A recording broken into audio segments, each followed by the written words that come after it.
Marhaba, once again. It's been 5 months since I've said that to our growing audience.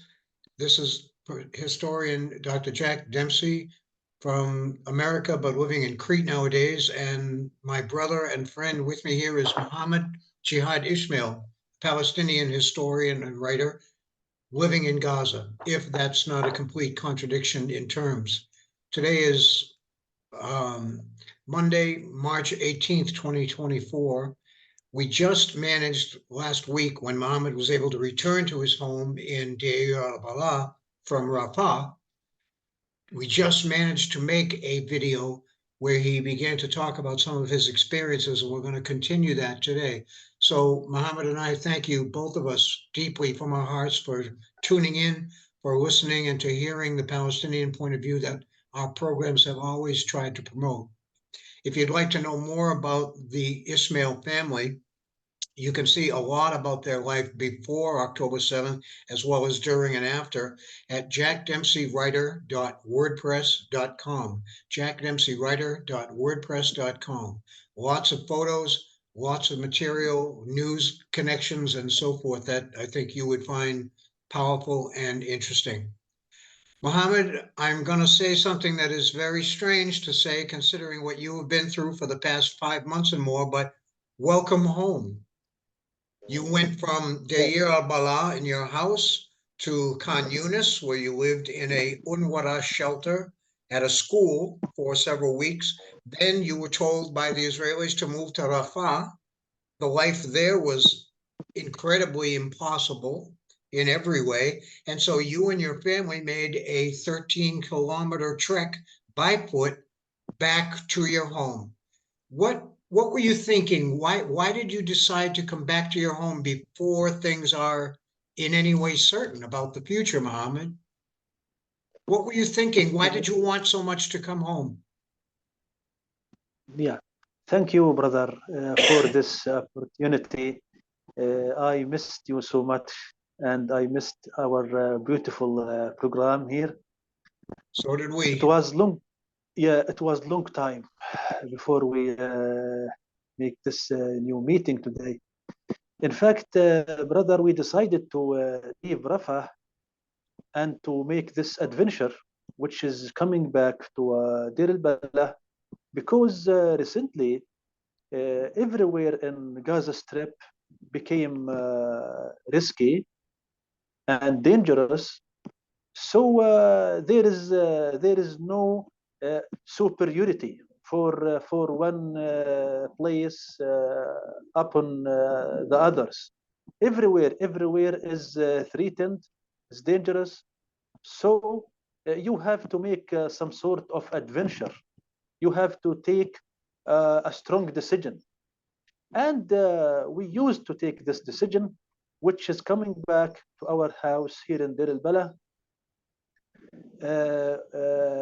I think you are watching through media that in the recent weeks, Rafah became very dangerous area. Yes. So many airstrikes.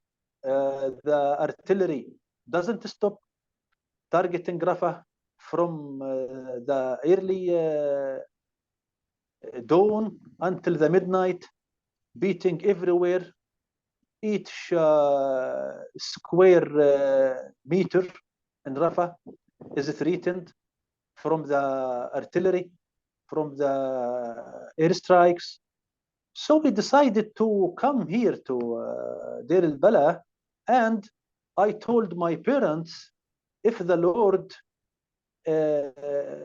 is willing to let us die or to be killed, I prefer to be killed in my house. I prefer to be murdered in Deir al Balah, in my area, in my cradle, in my house. Yeah, but I don't prefer to stay in Rafah or to still in Rafah. Yeah, because simply I prefer to die in this area in Deir al Balah. In the beginning, some members in my family were refusing this procedure.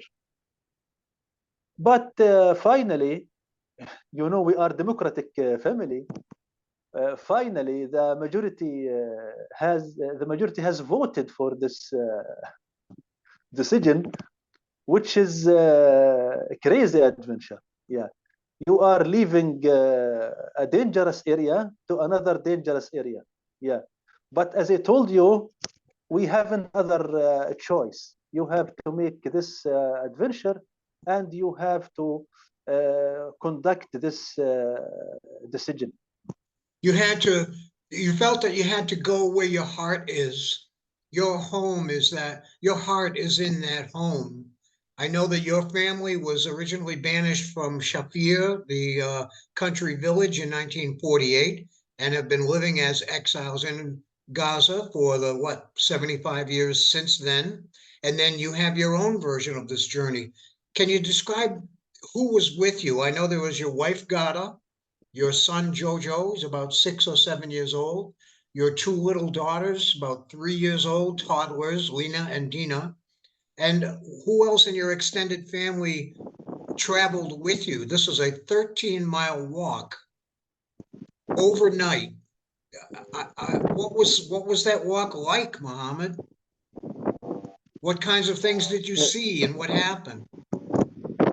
Yes, brother. In in addition to me and my small family, my wife, my children, I have my parents, my father, Jihad, and my mother, Afaf. And Afaf in Arabic language means the chastity. Uh, in addition to Jihad and Afaf, my parents, I had also my sister and the big sister, another big sister, which became a widow. She became a widow Yes. after her husband was murdered with Ahmed, my brother. In addition to this sister, uh, of course, I had also her two kids. One is a boy. He is in the age of Jojo, like 6 years old, and a daughter. Her age, I think, 3.5 or 4 years old. So all of us, we used to move from Rafah to Deir al Balah. We used to walk 13 kilometers. We used to walk through the plantations beside the seashore in some urban areas and in other places. We used to walk this long journey, and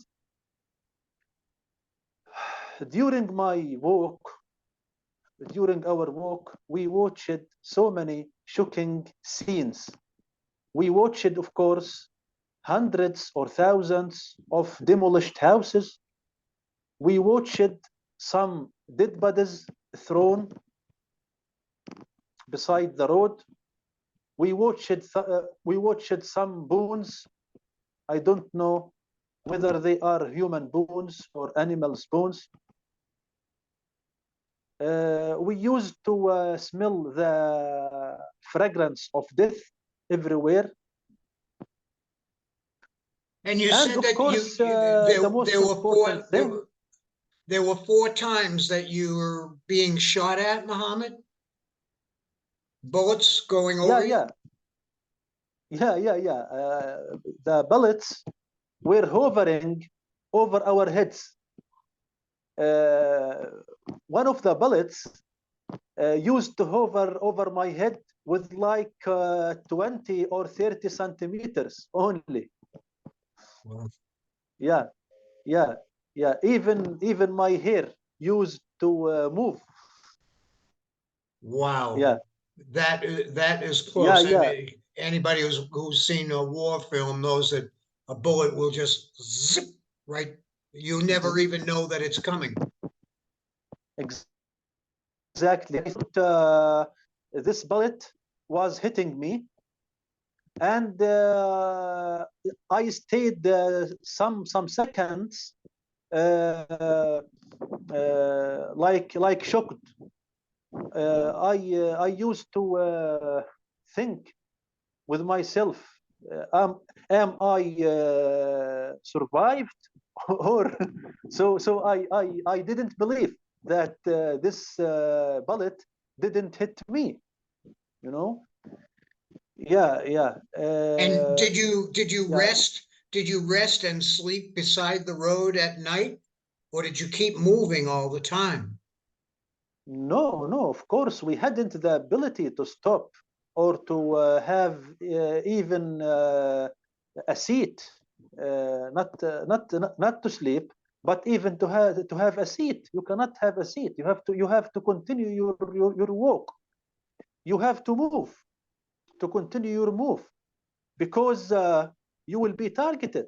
You will be targeted maybe by a sniper, maybe by a tank, maybe by an artillery fire. You have to keep moving. You cannot stop, even for a little rest, And to have a seat or to drink some water. yeah, and Yeah. I look for new information every day, all these 5 months, and I have not seen one film from the news channels, any international body, that does not have the sound of drones in the air over your heads. Always the drones looking down at you, sometimes shooting. This must be very hard on your nervous system. Yeah. Of course, those drones are making very noisy voice, Yes, and I think it's some sort of psychological weapon. It's a psychological weapon. Uh, when they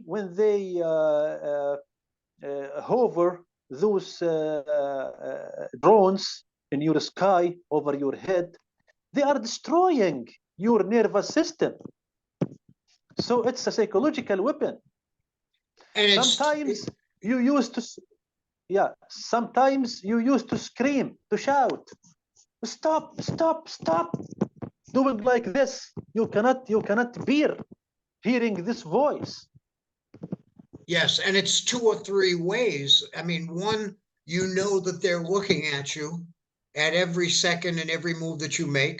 Two, that drone could be reporting your position to call in various kinds of death. And three, you just don't know what's going to happen next. You feel no matter where you are that you are a prisoner. Exactly. Yeah, exactly, brother. That was our feeling during our journey.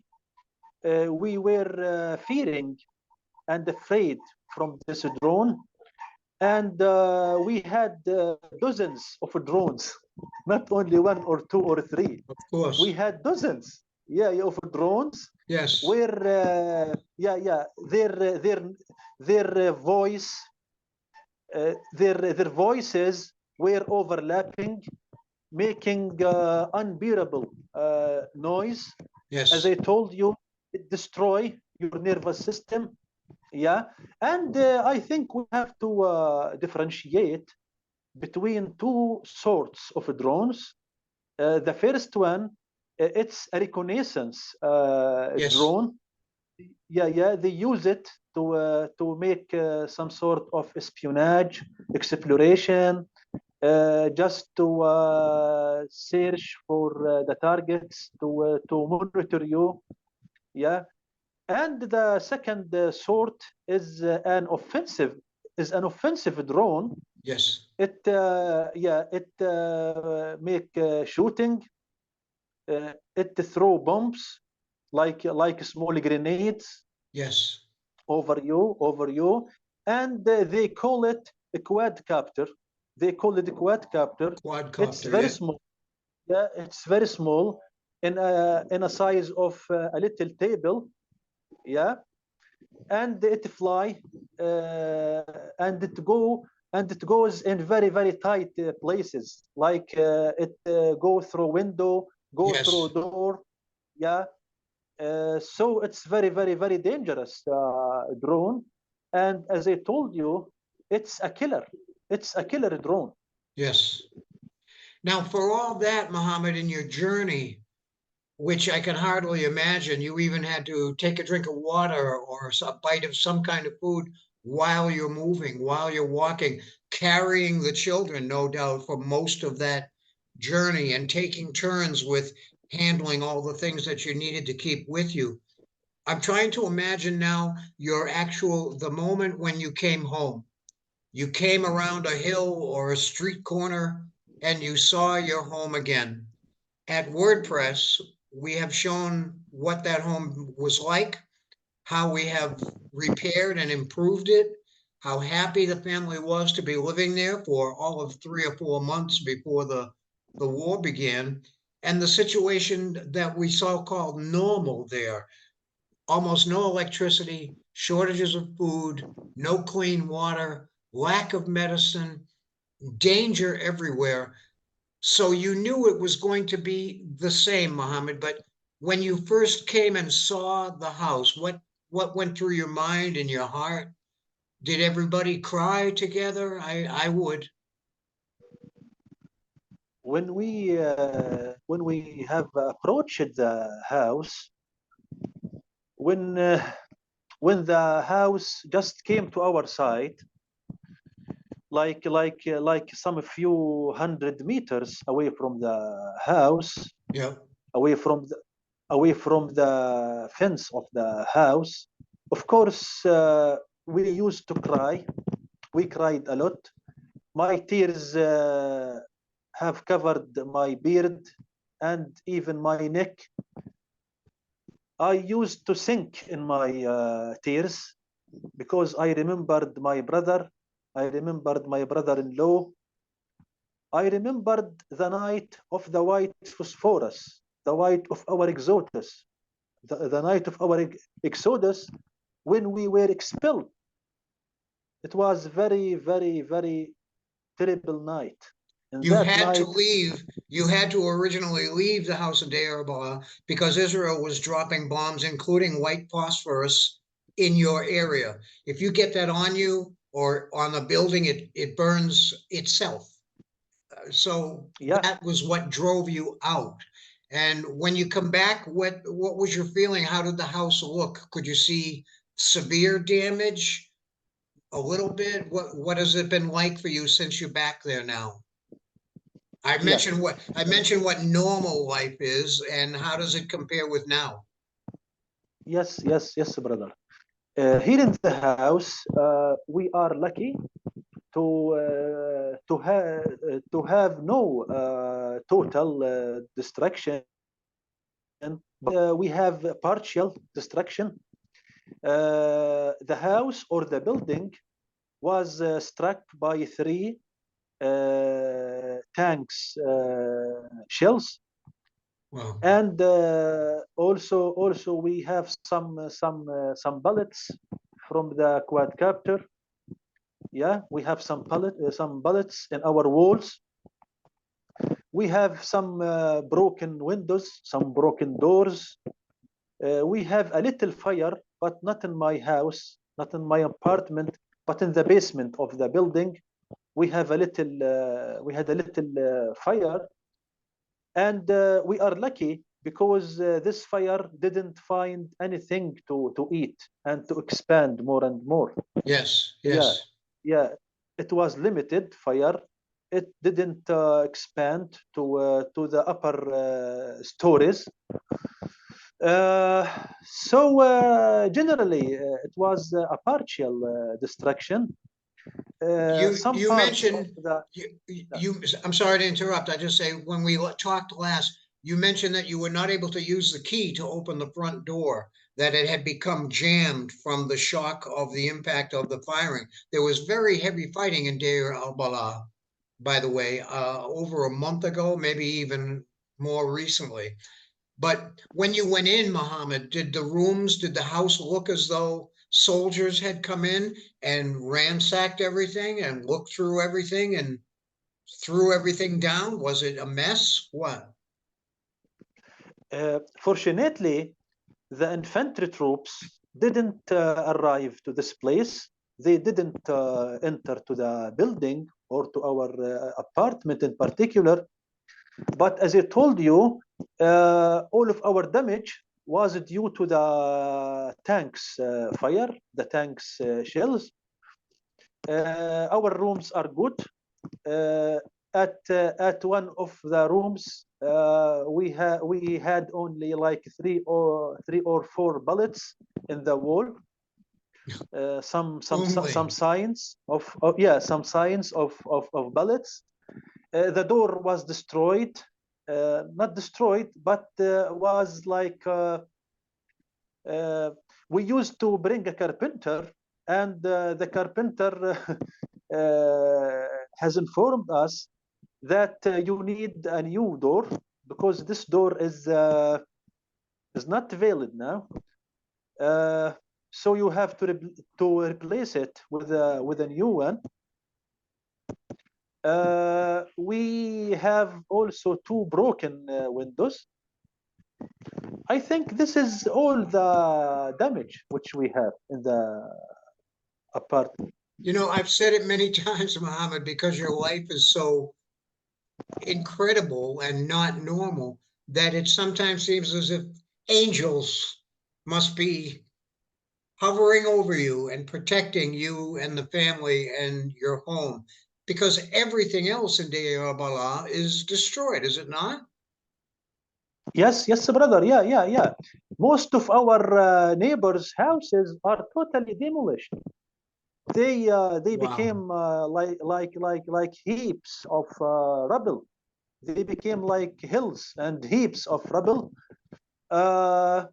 So we are lucky to have this building standing right now.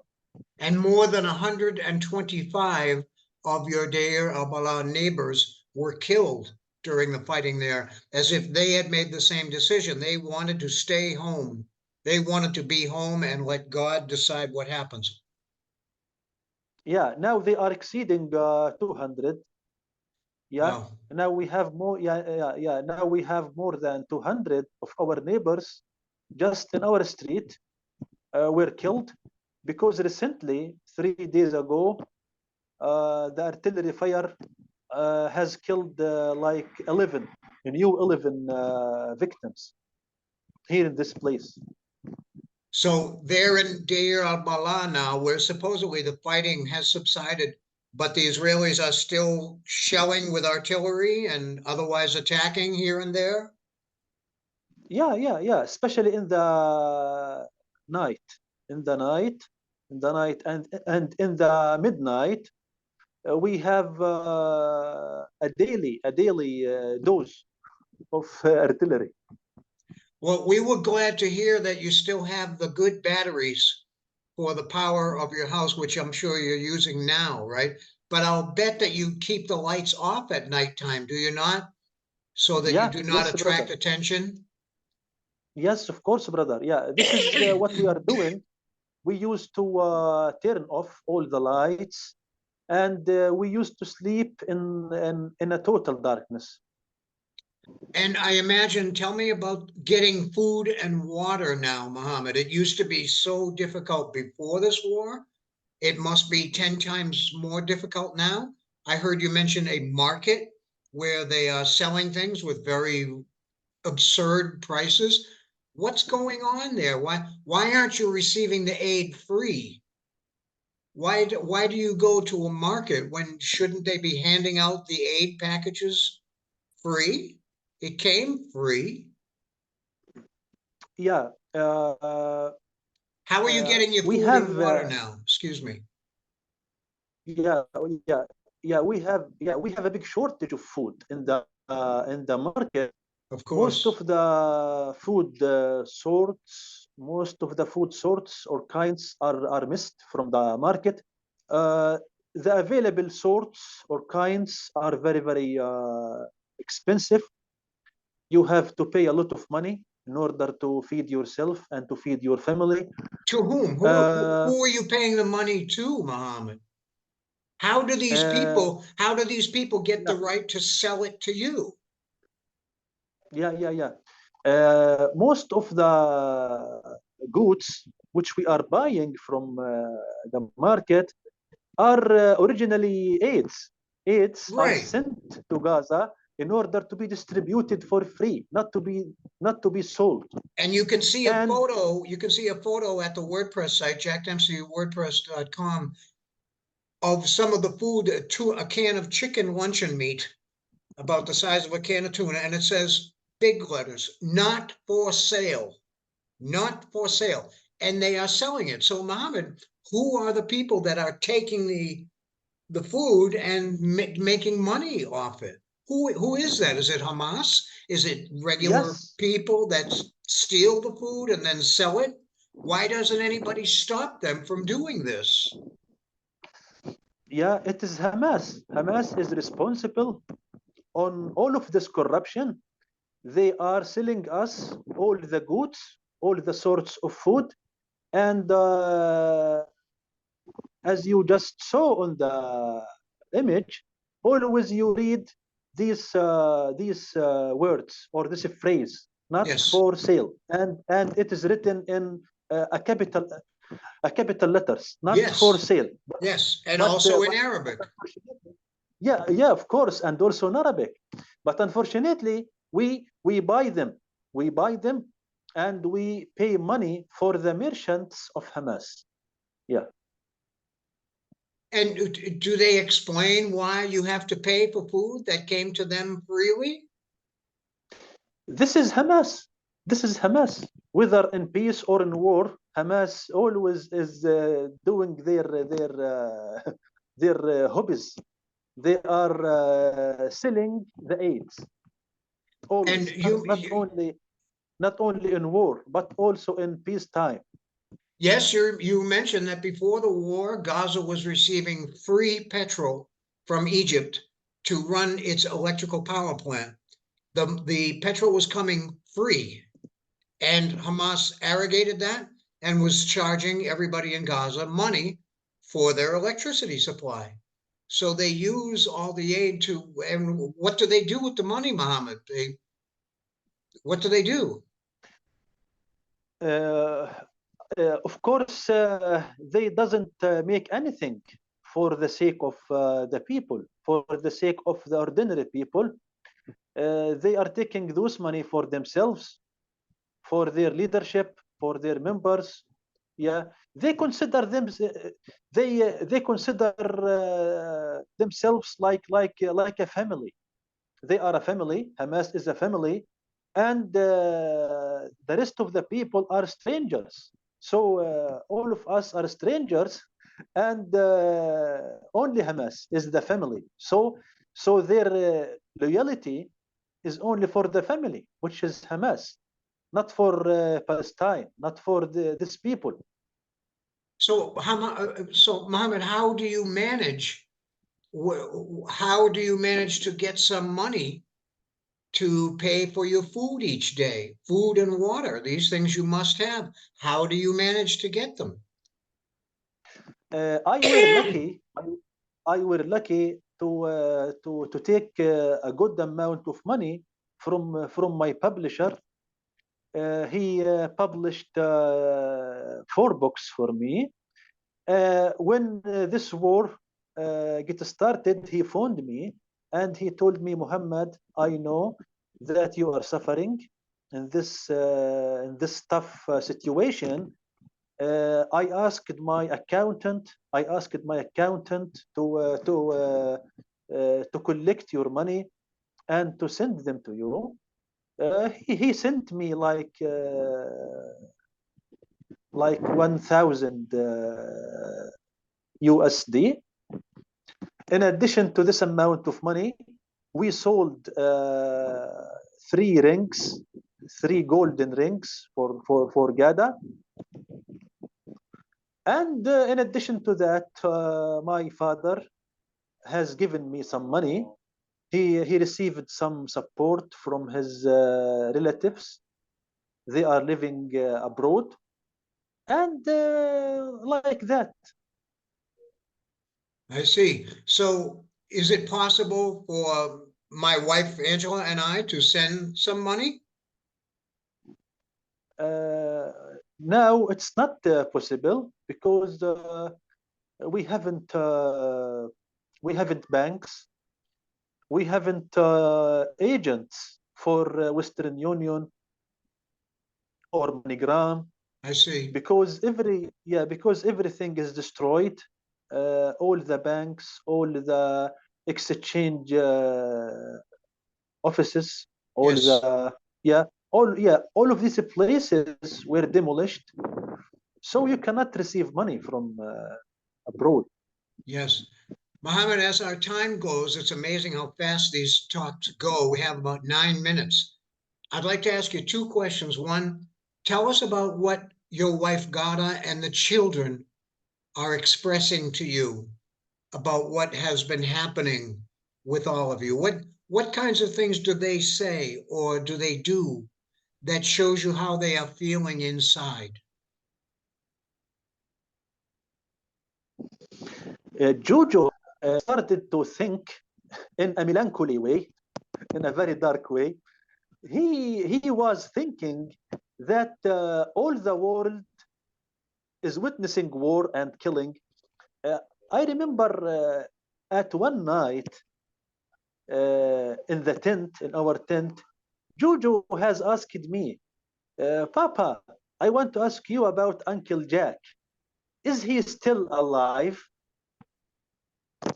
What about his house? What about his kitten, his cats?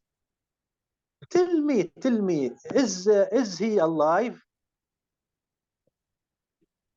Do Uncle Jack have tanks, have artillery in his area? So Jojo started to think that Gaza situation uh, should be like the situation of the whole world, you know. And And he cannot think anything else because his whole life has been like yeah, this. And yes, of course, your whole life, Muhammad, has been like this. This should yeah, not exactly, surprise brother. us. Exactly, brother. The following morning, when he got up from sleeping, I took him from his hand, and we walked like 1 kilometer until we reached the seashore. I used to sit with him beside the sea, and I pointed with my hand like this. Jojo, look to the sea. In the middle of this sea, there is an island called Crete, and Uncle Jack is living there in Crete. He has no war like ours. We are living here in this land in Gaza. We have war, we have a struggle, but Uncle Jack hasn't war, so he is good, so he is alive. So please don't worry about Uncle Jack. He's okay. I don't know what to say when a child in that situation asks about me. This is somebody who thinks about other people all the time. Mohammed, we have to continue our talk and because I think the world needs to know about your family's losses and the losses of other people that are dear to you. Your friend, the engineer Taufik, lost his entire family. One of your intellectual mentors, Salim Al Nafar, a great Palestinian poet, was killed with his entire extended family, about 13 people up there in Gaza City. After all the things you've been through, Muhammad, a last question for right now. What are you feeling most of all? What do you want the world to know? How do you think about everything that's been happening and what do you hope for? I want to convey a message to the whole world that I hate the terrorism, whether the terrorism of Hamas or the terrorism of Israel, the Israeli army. Unfortunately, both of them have conducted terrorism and terroristic actions. Hamas, in the beginning, used to attack the civilians inside the Israeli community. They killed with a cold blood so many children, old women, old men, pregnant women, innocent people. I don't accept that. After that, we witnessed the endless Israeli revenge. It's really an endless Israeli revenge. Right now, they are. Right now, they have killed more than 30,000 Palestinians. 32,000, I think, is the latest now. Yeah. This is only the declared number. Yes. Right now we have more than 10,000 are missing or are hiding under the rubble. We don't know what happened to their fates, So we are approaching the 50,000. It's a horrible, horrible number, And unfortunately, the Israeli army is conducting a daily massacres. They are killing with a cold blood the Palestinian infants, the Palestinian women, the Palestinian civilians. Yeah. So I hate terrorism. I hate war. I hate genocide. I want to live in peace with my family, with the remains of my friends, with the remains of my neighbors, with the remains of my people here in this town, Deir al Balah, and in Gaza Strip in general. And also, as you have said many times in many different contexts from many different directions, Muhammad, you also wish to live in peace with Israelis. Of course. Because this is how it was when your and family was living beside them in Shaphir. Yeah. Recently, Ilan Pape used to mention that, but I told my friends that I used to tell Jack about this information even before Ilan Pape. I used to inform Jack about our coexistence in Shaphir. Yes.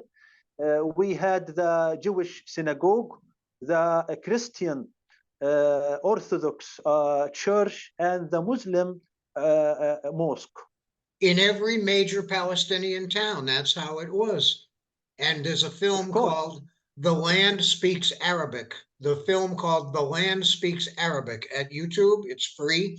Go and listen to the voices of all the different sides, elders who remember what it was before 1948. And so when people talk about October 7th, it is horrific, and I agree with Muhammad wholeheartedly. But just think that 5 years ago in 2018, Palestinians of Gaza marched peacefully to the border of their prison and protested for their freedom and their human rights. And laughing Israeli snipers shot them to death. So it's often been said in the political analysis world, where you make justice impossible, you make violence inevitable. So October 7th, I guess, should not come as any surprise, because the people of Gaza did not forget 2018, even if the rest of the world did. Muhammad, please say anything else that you'd like. We have less than a minute. Yes, brother. I am so happy to see you again. This was my dream. This was my dream when I were about to die so many times. So many times I were about to die, And every night I was dreaming of this